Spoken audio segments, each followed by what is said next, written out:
আমি inspector Pradyuman, CID. জীবনে বহু ধরনের কেস সলভ করেছি, কিছু অদ্ভুত, কিছু রোমাঞ্চকর কেস। যেমন ছিল 7 বছর আগে এক ভূতের হঠাৎ জেগে ওঠা। সেদিন 3000 বছরের পুরনো মমি জেগে উঠেছিল। ফিল্মের শুটিং চলছিল।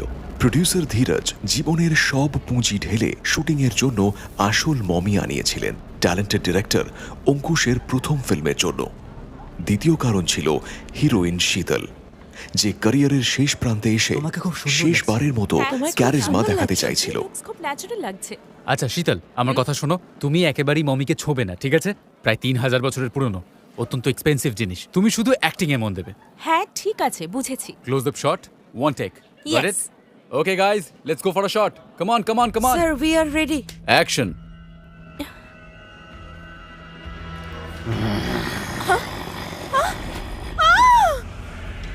হ্যাঁ, এটা কি করে হলো? ও মাই গড, বাঁচাও আমাকে। Help me. কাছে আসবে না।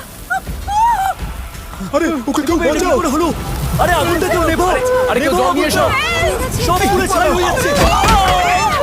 শিগগিরই কেউ বাঁচাও আমায়। প্লিজ, কি করে বাঁচাও? হাজার হাজার বছরের পুরনো মমি রহস্যময়ভাবে জেগে উঠে সব তছনছ করে দিয়েছিল।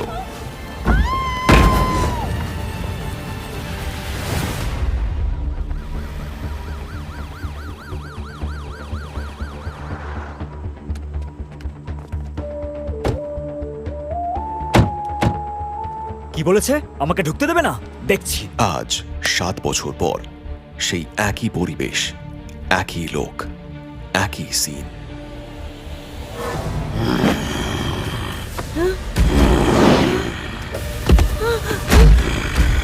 And cut. Hey, come on, listen guys. Listen, আপনাদের সঙ্গে পরিচয় করিয়ে দিই, দ্য ফিউচার সুপারস্টার মেধা আর অর্পিত। হাই। ফালতু, ফ্লপ, বেকার। লোকে আমাকে এসবই বলতো যখন প্রথম ফিল্মে এই অ্যাক্সিডেন্ট ঘটে গেল। আর আজ আবার সেই একই সিন। আজ তোমাকে পাগলও বলবে সবাই, কিন্তু আমি এই সব কিছু করছি শীতলের সম্মানে। অঙ্কুশ শীতলকে অমর করতে চেয়েছিল, কিন্তু কয়েক কিলোমিটার দূরে কেউ শীতলের শেষ মুহূর্তের ভিডিও মন দিয়ে দেখছিল। 1 মিনিট। এটা তো অ্যাক্সিডেন্ট মনে হচ্ছে না। এটা তো ষড়যন্ত্র, কারোর চাল। আমাকে রিপোর্ট করতে হবে।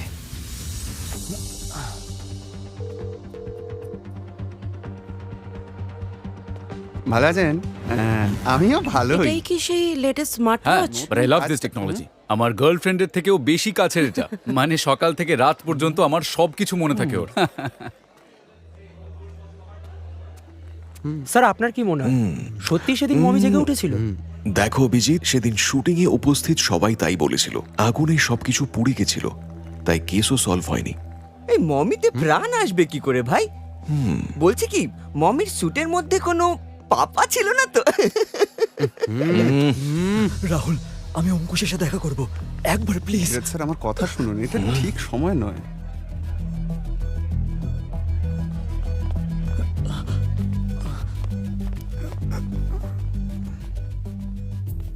এবার যদি তুমি কিছু করো আমি সবাইকে বলে দেব। কাম ডাউন ধীরজ স্যার, কাম ডাউন। আপনি এদিকে আসুন, চলুন বাইরে চলুন, আসুন আমার সঙ্গে আসুন।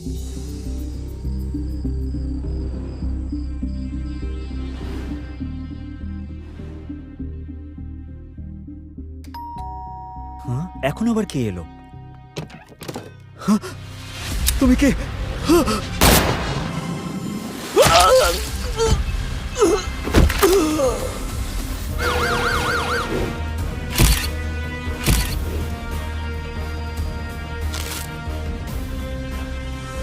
সোজা মাথায় গুলি, ছটফট করার চান্সও নেই।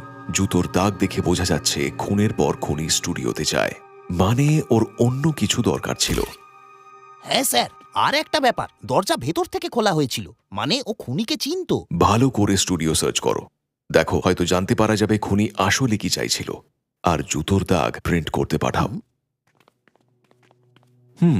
অঙ্কুশ বাবু, আপনি এখানে? ইন্সপেক্টর প্রদ্যুমন, এ হলো আমার ফাইট মাস্টার রাহুল আর আমার অ্যাসিস্ট্যান্ট ডিরেক্টর গৌরী। মন্দারের কথা আমাকে এরাই বলল। মন্দার মানে? এডিটর, আমার এডিটর ছিল। কি হয়েছিল জানতে পারি কি? আপনি এসে কি দেখলেন? স্যার আমি তো একটা কাজে স্টুডিও এসেছিলাম, দরজা খোলা দেখলাম আর ভেতরে ও আমাকেই প্রথম ফোন করেছিল, আমি পুলিশকে ফোন করি। আচ্ছা, আর কাউকে দেখেছিলেন আপনি? কাউকে পাশ দিয়ে যেতে বা স্যার এইখানে ইন্টারেস্টিং একটা জিনিস পেয়েছি, তাড়াতাড়ি আসুন। এই দেখুন স্যার। হার্ড ডিস্ক 2 নম্বর হার্ড ডিস্কটা এখানে নেই। ওতে কি ছিল? ওই অ্যাক্সিডেন্টের ফুটেজ, যেদিন শীতল ম্যাডাম মারা যান সেদিনের ফুটেজ। মন্দার এটাই এডিট করছিল। কিছু একটা গোলমাল আছে। স্যার, শীতলকে আপনি ভিকটিম লিস্টে রেখেছেন, আপনার কি মনে হয় ওটা অ্যাক্সিডেন্ট ছিল না? ফিলিংস তো সেটাই বলছে। 7 বছর আগের অ্যাক্সিডেন্টের ফুটেজ রিভিউ করার সময় একজন এডিটরও মার্ডার হলো। এই দুটো মৃত্যুর নিশ্চয়ই কোনো কানেকশন রয়েছে। আর ওই অ্যাক্সিডেন্টের ফুটেজেরও কোনো ব্যাকআপ নেই। আপনার এই 3 জনকেই সন্দেহ কেন স্যার? কারণ কাল রাতে মন্দার এডিট করছে এটা শুধু এরা 3 জনেই জানতো। Time of death 9 PM to 10 PM। আপনাকে জুতোর প্রিন্টটাও মেল করেছি। দেখো, মন্দার কাল রাত 9টা থেকে 10টার মধ্যে মারা গেছে। এক কাজ করো, অঙ্কুশ, গৌরী আর রাহুলের কল ডিটেলস বের করতে বলো সুশীলকে। আর হ্যাঁ, জুতোর দাগও ম্যাচ করাতে হবে। চেক করো। দেখে মনে হচ্ছে জুতো পুরুষ মহিলা যে কোনো কারো হতে পারে। কিন্তু এরা তো ওই দিন মহরত পার্টিতে ছিল। রাইট, কিন্তু ওদের মধ্যে কেউ চুপচাপ বেরিয়ে গিয়ে মন্দারকে মেরেও তো ফিরে আসতে পারে। স্যার, আমাদের এই 7 বছরের পুরনো কেসটা একটু দেখতে হবে। এখন তো আমারও মনে হয় এই দুটো কেসে নিশ্চয়ই কানেকশন আছে। কাল রাতে আপনি 9টা থেকে 10টার মধ্যে কোথায় ছিলেন? এ আপনি কি জিজ্ঞাসা করছেন? কোথায় আবার থাকবো? ফিল্মের মহরতে ছিলাম, সেখানে প্রেসের লোকও ছিল। আমি রাহুলের ফোন পেয়ে তখন ওখান থেকে বেরিয়ে যাই 10:30টার সময়। হ্যাঁ, 10:30টার সময়। রাহুল, তুমি বলেছিলে এডিটিং স্টুডিও তুমি রাত 10:30টায় গেছিলে, রাইট? Yes sir. মুহূর্ত সেট থেকে কটায় বেরিয়েছিলে? 9টায় স্যার। ওই রাইটারের অফিস থেকে স্ক্রিপ্ট কালেক্ট করাচ্ছিল স্যার। আর গৌরী ম্যাডাম, রাইটারের অফিস থেকে সোজা স্টুডিওয়ে নাকি মাঝ রাস্তায় আর কোথাও গিয়েছিলেন? 9টায় এখান থেকে রাইটারের অফিসে গিয়েছিলাম, ওখান থেকে এডিটিং স্টুডিও 10:30টায় পৌঁছে যাই। রাহুল, কাল আপনি একজনের সঙ্গে তর্ক করছিলেন, মিডল এজড, জামা প্যান্ট ময়লা। সে কে? স্যার কাল তো অনেক লোকের সঙ্গে দেখা হয়েছে, কিন্তু এরকম কিছু তো মনে ও পড়ছে মিথ্যে না। কথা বলছে কেন? ব্রো, পুরনো নিউজপেপার বলছে ওই অ্যাক্সিডেন্টের পর ধীরজ সর্বশান্ত হয়ে গেছিল। তার ওপর মিউজিয়াম কোর্টে বহু কোটি টাকার ক্লেম করেছিল। ইয়েস ভাই, 3000 বছরের পুরনো মমি ডেস্ট্রয়। বলছি কি, কোটি টাকার ক্ষতি হয়েছিল, তাই না? আর এই দেখো, মমির সঙ্গে আরো বেশ কিছু মূল্যবান আর্টিফ্যাক্টস পুড়ে গেছিল, যেমন এই রোমান বাস্ট আর এই ইটালিয়ান পেন্টিং। এমনও হতে পারে যে ফুটেজ চুরি গেছে মন্দার তার জন্যই মার্ডার হয়েছে। দয়া, শীতলের বাড়ির লোকের বয়ান আছে? নো ব্রো, ওর কেউ নেই, অনাথ ছিল আর বিয়েও করেনি। আর ডিরেক্টর অঙ্কুশ, অ্যাক্সিডেন্টে ওর মানসিকতাই বা কি ছিল? আরে সেটাই তো ক্রেজি ব্যাপার ব্রো। এত বড় অ্যাক্সিডেন্ট, তার ঠিক 2 বছর বাদেই সে দুটো ফিল্ম ফাইন্যান্স করলো। আরে বাস, 40 কোটির ফিল্ম, নতুন ডিরেক্টরের কাছে এত টাকা, তাও এত তাড়াতাড়ি। আরে সেটাই তো, বংশগত বড় লোক ছিল না। এই অঙ্কুশ গভীর জলের মাছ। এই ইনফরমেশন প্রদ্যুমন স্যারকে পাঠিয়ে দিই। ব্রো, এক কাজ করি, আমরা গিয়ে অঙ্কুশের সব জুতো চেক করি। কিন্তু বলছি কি, ওর ঘরে ঢুকবো কি করে?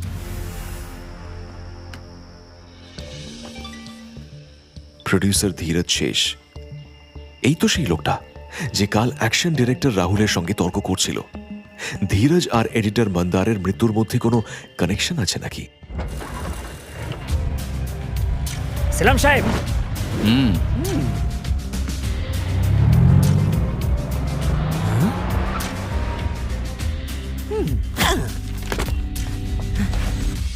অঙ্কুশ বাড়ি থেকে বেরোলো ভাই। বলছি কি, বাড়ি খালি। দারুণ ব্যাপার, এটা ধরো। আরে ধরো না। এই সময় ক্রিকেট খেলবে? আরে না, দেখোই না। দেখতে থাকো।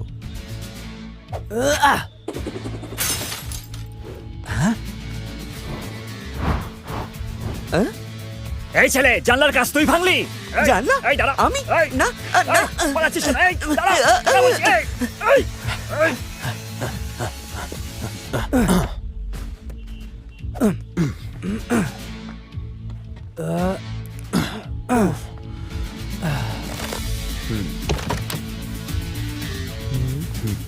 তুমি ওদিকে দেখো।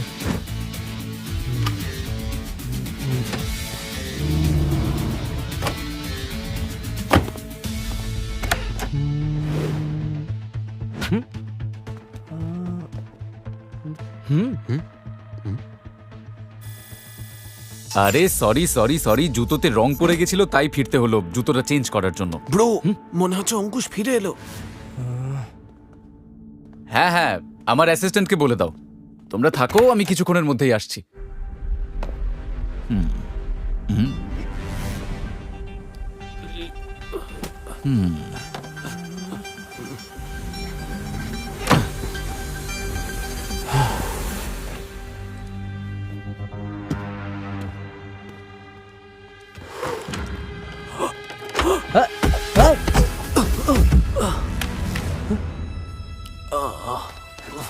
ও আরে ব্রো, এটা কোথায় চলে এলাম?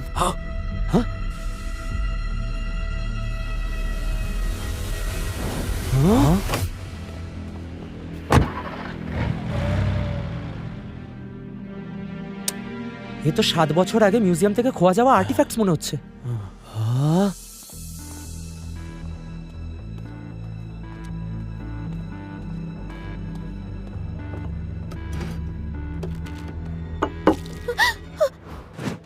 সবসময় এভাবেই ভয় পেয়ে থাকেন নাকি আজকাল? না, ওই মন্দারের মৃত্যুর পর থেকে মন্দারের মৃত্যু এর কারণ, নাকি সেদিন পুলিশকে যে মিথ্যে বয়ান দিয়েছেন সেটা কারণ? আপনি কি বলতে চাইছেন? আপনি বলেছিলেন সেদিন রাত 9টায় রাহুলের সঙ্গে মোহরা থেকে বেরিয়েছিলেন, কিন্তু আপনার স্ন্যাপগ্রাম অ্যাকাউন্ট তো অন্য কিছু বলছে। 9:15 ফটো আপলোড হয়েছে, এই দেখুন। আমায় ক্ষমা করে দিন, আমি আপনাকে মিথ্যে বলেছি। আমরা 9টায় মহরত থেকে বেরোয়নি। রাহুল আমাকে এই মিথ্যে বলতে বলেছিল। 9:15 রাহুল কারোর সঙ্গে কথা বলতে বলতে বাইরে যাচ্ছিল, আর আমি ওর পিছু নিয়েছিলাম। ওই দিন শীতল মারা যাবে বুঝিনি, ওটা প্ল্যানের মধ্যেই ছিল না। আমাকে ক্ষমা করে দিন। হ্যাঁ? রাহুল আমাকে রিকোয়েস্ট করে, কাউকে কথাটা বলতে বারণ করে। ও চাইনি যে ধীরজের সঙ্গে ওর কনভারসেশনটা কেউ জানতে পারুক। রাহুল ধীরজের সঙ্গে কোন প্ল্যানের ব্যাপারে কথা বলছিল কিছু জানেন? ও আমাকে এ বিষয়ে কিচ্ছু বলেনি, এমনিতেই খুব ডিস্টার্ব ছিল। তারপরেই মন্দারের মৃত্যু হয়, যা দেখে ও আরো ভয় পেয়ে যায়। গড়ের স্টেটমেন্ট অনুযায়ী রাহুল শীতলের মৃত্যুর ব্যাপারে কিছু তো জানতো। এবার ওর সঙ্গে কথা বলা দরকার।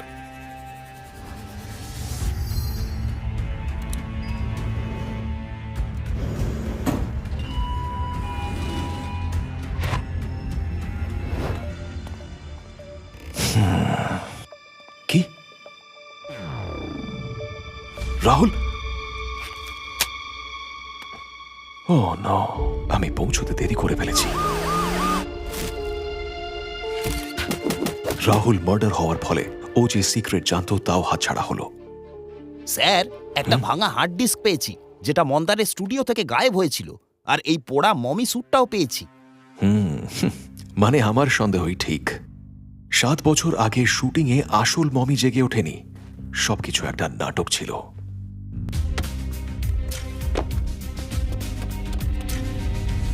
তার মানে এই সবকিছুর পেছনেই ওর অঙ্কুশ। ঘরে দয়ার অভিজিৎ যে আর্টিফ্যাক্টস পেয়েছে সেগুলো 7 বছর আগে মিউজিয়াম থেকে চুরি হয়েছিল, সেই জন্যই ধীরজ সর্বশান্ত হয়েছিল।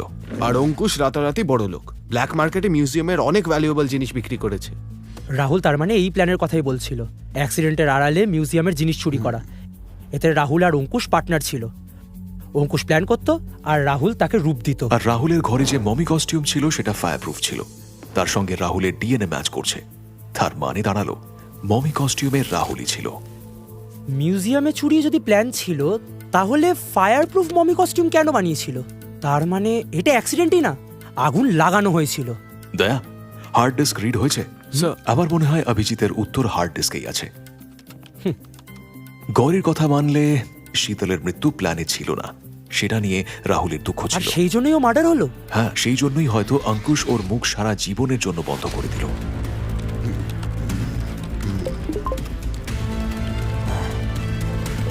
ক্র্যাক করে ফেলেছি স্যার, হয়ে গেছে। একটা ছোট ভিডিও পেয়েছি। হ্যাঁ,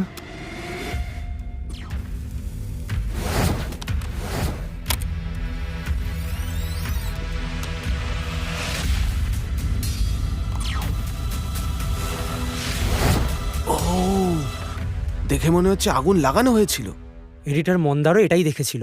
সেই জন্যই মার্ডার হলো আর হার্ড ডিস্কও ভ্যানিশ হয়ে গেল। স্যার আমি বলছি কি অঙ্কুশকে অ্যারেস্ট করেই ফেলুন। হ্যাঁ, কিন্তু ওকে অ্যারেস্ট করতে পারবো না, কারণ সিচুয়েশন এটাই বোঝাচ্ছে যে শুধুমাত্র রাহুল প্ল্যানের সঙ্গে জড়িত। হার্ড ডিস্কও রাহুলের ঘরে পেলাম। অঙ্কুশের এগেনস্টে কোনো প্রমাণ নেই। ওর ঘর থেকে পাওয়া মমি আর আর্টিফ্যাক্টস আমরা ওয়ারেন্ট ছাড়া খুঁজে পেয়েছি, তাই কোর্টে কিছু প্রমাণ করতে পারবো না। তাই ওকে এই খুনগুলোর জন্য দায়ী করা যাবে না। মন্দার যখন মার্ডার হয় অঙ্কুশ মুহূর্তে ছিল, রাইট? কিন্তু রাহুল যখন মার্ডার হয় তখন কোথায় ছিল? ও তখনও সেকেন্ড ফিল্মের প্রিমিয়ারে ছিল। নেটে ওর ফটো আছে, যেমন মহারতের ছিল। দুটো সিচুয়েশনই ওর সাপোর্টে।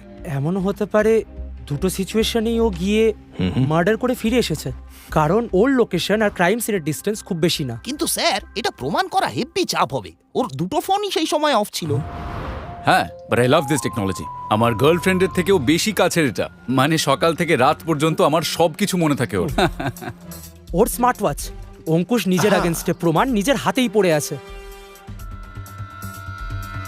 আরে ইন্সপেক্টর প্রদ্যুমান, আপনি এসেছেন। খুনিকে খুঁজে পেয়েছেন আপনি? এখনো না, কিন্তু পেয়ে যাব। আপনার সঙ্গে একটা পার্সোনাল কাজ ছিল। হ্যাঁ, এই ছেলেগুলো আপনার ফ্যান। আপনার আপত্তি না থাকলে আপনার সঙ্গে একটা ফটো তুলতে পারে? হ্যাঁ হ্যাঁ নিশ্চয়ই, কেন নয়, এসো এসো।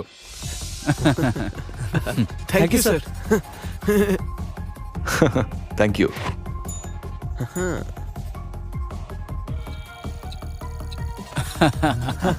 Thank you so much so much sir. আচ্ছা, আরো একটা কাজ ছিল। দয়া একটা ছোট্ট ভিডিও বানিয়েছে যেটা আপনাকে দেখাতে চায়। হ্যাঁ স্যার। আচ্ছা, ফিটনেস অ্যাপের ভিডিও? হ্যাঁ, আর আপনি জানেন স্মার্ট ওয়াচ এতটাই স্মার্ট যে আপনার ফোন অফ থাকলেও ও আপনার মুভমেন্ট আর লোকেশন ট্র্যাক করতে থাকে। আর দেখুন, এই স্মার্ট ওয়াচের ওনার তো কাল রাতেও এই সময় বেশ অ্যাক্টিভ ছিল। দেখুন দেখুন। আরো কাল রাত 7:30টায় গ্লোকেন সিনেমা থেকে প্যারাডাইস অ্যাপার্টমেন্টে গেছিল, আর ঠিক 8টার সময় গ্লোকেন সিনেমাতে ফিরেও এসেছিল। আর এটা দেখুন, এই সময় ওর হার্টবিট অনেক বেশি ছিল। ধক ধক ধক ধক। এটা কার? এসব আমাকে কেন বলছেন? এবার সেটাও কি বলে দিতে হবে না? মিস্টার অঙ্কুশ আনন্দ, ফোন অফ করার কথা তো আপনার মনে ছিল, কিন্তু স্মার্ট ওয়াচ খুলতে ভুলে গিয়েছিলেন, যে আপনার প্রতিটা মুভমেন্ট ক্যাপচার করেছে। কখন আপনি রাহুলের বাড়ি গেলেন, তাকে মারলেন, আবার কখন প্রেমিয়ারে পৌঁছলেন। এই 30 মিনিটের মধ্যে আপনি রাহুলকে মার্ডার করেন, কারণ একমাত্র ও জানতো যে 7 বছর আগে আপনার কুটিল মাথায় কোন কোন খেলা চলছিল। আর আপনি মন্দারকেও মার্ডার করেন, কারণ রাহুলের আগুন ধরানোর ফুটেজটা ও পেয়েছিল। সেই রাতে মন্দার আপনাকে ফোন করে সে কথা বলেছিল। হ্যালো অঙ্কুশ স্যার, ওই পুরনো ফুটেজে আমি অদ্ভুত কিছু একটা দেখতে পাচ্ছি। আপনি তাড়াতাড়ি এখানে চলে আসুন। আর তখনই আপনি ঘাবড়ে গিয়ে আপনার ফোন অফ করে দেন, যাতে আপনার মুভমেন্ট কেউ ট্র্যাক না করতে পারে। হ্যাঁ, but I love this technology. আমার গার্লফ্রেন্ডের থেকেও বেশি কাছের এটা। স্যারের কাছে আপনাকে অ্যারেস্ট করার মতো সব প্রমাণ আছে। আপনার ঘরে মিউজিয়ামের জিনিস লোকানো আছে, সেটাও জানেন।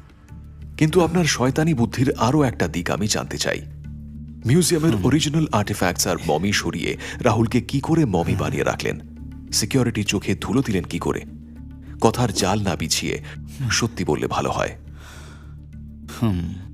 ঠিক বলেছেন আপনি। ভেবেছিলাম আমার প্ল্যানে কোনো ফাঁক নেই।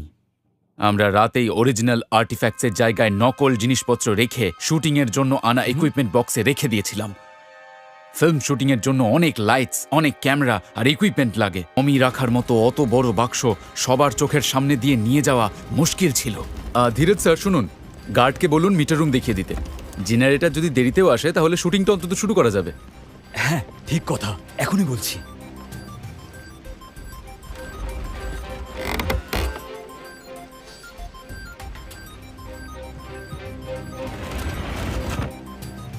ইয়েস! তোমাদের প্রমাণ তোমাদের সঙ্গেই পুরে ছাই হয়ে যাবে, আর সঙ্গে আমার স্বীকারোক্তিও। হ্যাঁ।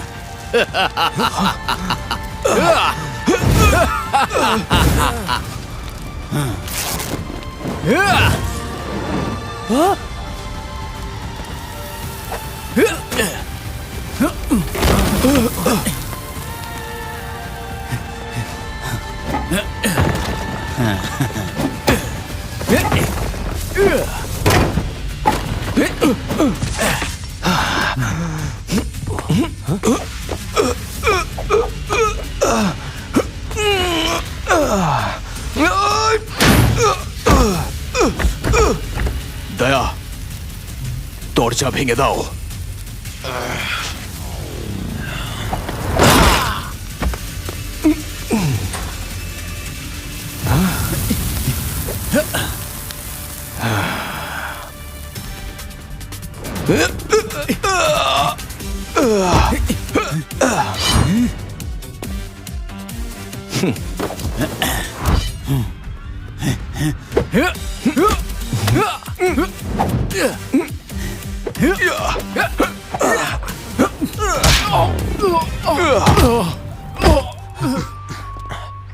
কারোর চোট লাগেনি তো? All good sir. যতই গভীর ষড়যন্ত্রের জাল বোনা হোক না কেন, প্রপার ইনভেস্টিগেশন সব জালই ভেদ করতে পারে। আরও একটা নোংরা খেলা ফুল টাইমের জন্য স্টপ হলো। এই ধরনের খেলায় হাফ টাইম আছে কিনা জানি না, কিন্তু এইটুকু জানা আছে, যখন এই খেলা শেষ হয় ট্রফি আমার হাতেই ওঠে। আমি ইন্সপেক্টর প্রদ্যুম্ন, CID।